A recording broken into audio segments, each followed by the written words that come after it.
டேய் தம்பி, என்னடா அது? ப்ரோ தெரியல, ஃப்ரீ ஃபயர் ப்ரோ. சொல்றா என்ன அது? எங்க வந்திருக்கும்?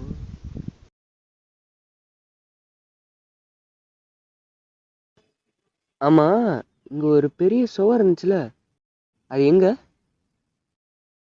இல்ல ப்ரோ, ஒரு 20 வருஷத்துக்கு முன்னாடி இடிச்சிட்டான்னு எங்க தாத்தா சொன்னாரு.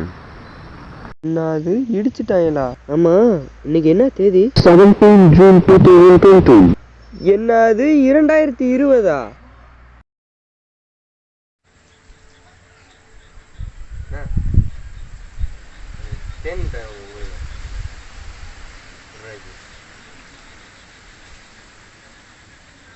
₹5 ஒன்று. ஆனால் எங்கள் காலத்தில் ₹5 5 டஜனே வாங்குவானே. என்னண்ணே நீங்கள் இப்படி சொல்கிறீங்க? என்னடா பண்ணி வச்சிருக்கீங்க?